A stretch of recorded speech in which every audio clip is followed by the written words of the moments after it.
Welcome to AFI Fest 2020 presented by Audi. My name is Malene Khan and I'm a programmer with the festival. Before we begin today's discussion, I would just like to thank all of our supporters, our presenting sponsor Audi, our cultural supporter Elma, our AFI members, as well as you, our audience. Thank you so much for tuning into this very special virtual edition of AFI Fest. You should have all just seen the film, My Donkey, My Lover and I, which is the second film from filmmaker Caroline Vignal, and it was an official selection of the 2020 Cannes Film Festival. And though the festival was canceled this year, the film still carries these important laurels. So I'm pleased to have Caroline here with me today. Caroline, thank you so much for taking the time to speak with me. Thank you. And thank you as well to Fred Cassidy, who will be assisting with translation. This character you created, Antoinette, so wonderfully portrayed by Laura Calamy, holds such a depth and complexity, which is really, I think, unusual to find in romantic comedies. But you approach her with such a tenderness and a lack of judgment that as the film progresses, we're able to kind of see her, bad decisions as motivated by fear and sadness. And to have that revelation alongside the character is really powerful. So I just want to kind of start by asking about how this film was conceived for you, what inspired you to create the character and the situation that she finds herself in. What inspired me to begin with was not the character of Antoinette, but it was the location of the Cévennes region, which is in the south of France, and it's a very wild and it's a beautiful natural setting, and there's not a lot of places like this anymore that are devoid of culture and of a lot of people, and there's a lot of space. So I always wanted to discover this place through my work, because actually I had made this trip myself and had done this journey with a donkey as well. And at that time when I made the trip, I had this kind of fell in love with this region, and I had put directing aside for a while, and when I wanted to return into directing, I thought I want to be back in this setting. And there's something that I had read by Robert Louis Stevenson, a novel in which he himself had made a journey with a donkey and had forged a friendship, man and donkey. It was a female. It was a female donkey, an ânesse. So it was a female donkey, so it was kind of flipped. And this was sort of a beatnik novel before beatniks. This was at the turn of the 19th century, and it did become a manifesto for hippies in the 1960s as well. And so inspired by this, which actually the structure of the book was very much like a romantic comedy, or it had that schematic. And so I thought I would revisit this region, be inspired by this novel, and something had to be at stake for the character, and she had to work on herself as she is developing a relationship with this animal, and doesn't go well at first, and then by the end of it, it's really it's a sort of a tearing away that has to occur. So it's also a buddy movie, and really that was the basis for the inspiration of the film. And so just to add a precision to this, that I actually don't really like the romantic comedy. It's very formatted, but it was also a pretext to work on the relationship between a human and an animal. Yeah, absolutely. And I think it's done kind of so beautifully and with such nuance. But I wanted to ask as well, since you said that you've made this trip yourself, a lot of these secondary characters are, really kind of charming in their own way.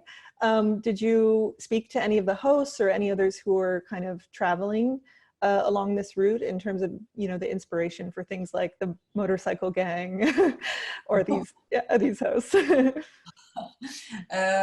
So the motorcycle gang was, I did not meet them. That was not based on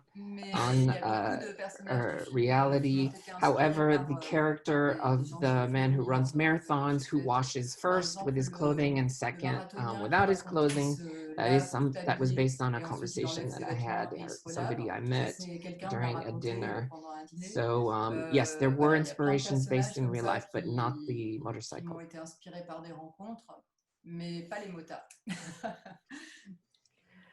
Could you talk about some of the challenges of filming in such a rural location? And you're also, you know, you're walking on this long journey alongside this character.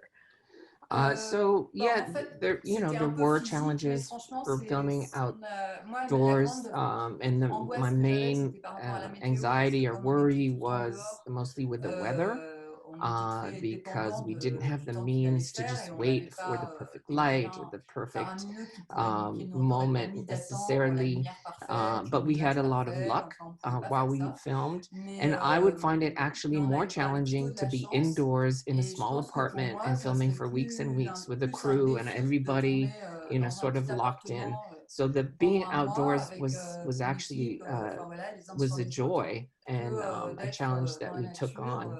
And we didn't walk that much, but being outdoors was wonderful and not too tiring.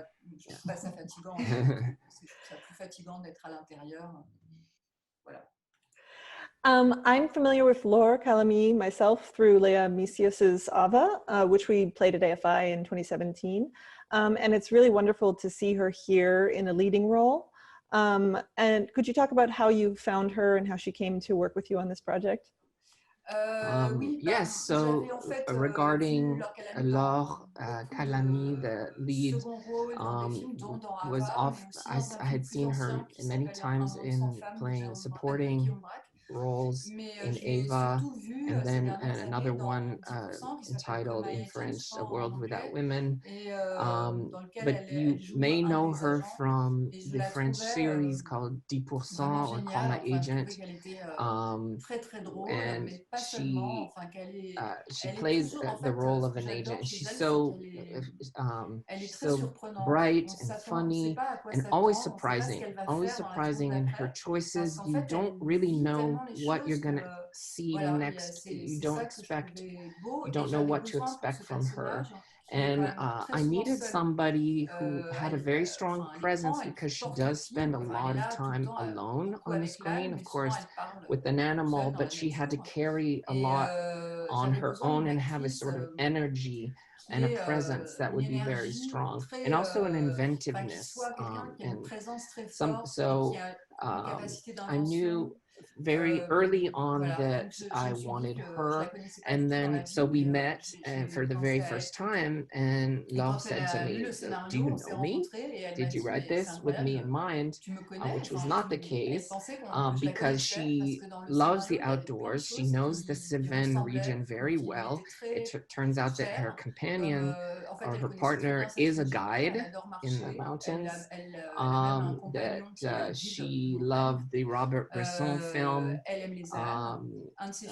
Balthazar. C'était quoi? Au hasard, Balthazar? Au hasard, Balthazar. Yes, and that she's also somebody who does things for love, the crazy things for love. So really on this film, we discovered each other, and it was a beautiful relationship. And was she comfortable working with donkeys?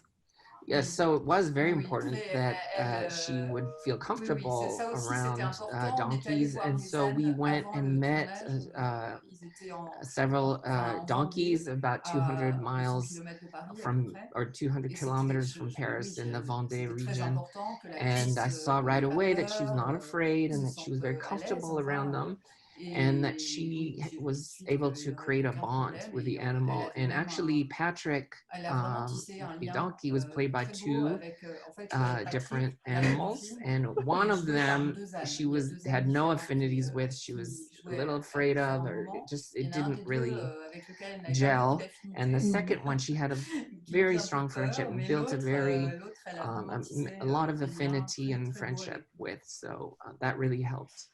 It was a match. So you just switched them out when she needed to have a little donkey spat. So the two donkeys were very different and were used in different ways in the film. One of them was very tamed, and it had learned how to do certain tricks, but he was also very nervous and a little too, the energy was a little too strong. And the other donkey was a lot slower and borderline depressive. And it was the donkey that wouldn't do the, you know, what she wanted, and it was a little bit like the ball and chain. He was the ball, you know. And so the scenes where the donkey was calmer and it were shot with this. Well, I want to just close out the conversation by asking, you know, what we can expect next from you. I know your last film was quite a few years ago, so can we expect another film from you before 2040? I hope so. I'm writing now, so I hope. I don't know, in a few years, 2 or 3 years, I think. Yeah. You want to know what it is about? Oh, yeah. No, I can't tell Nothing? you. Okay. No, it's too early. Well, Caroline, thank you so much for taking the time to talk with me today. And thank you as well to Fred for translation. It was really wonderful to talk about this film. We're so pleased to have it in the festival. Thank you very much. And thank you to everyone watching. Thank you for being here today. We would love to hear from you on social media at #AFIFest. And please join us for more great films and virtual events at fest.afi.com.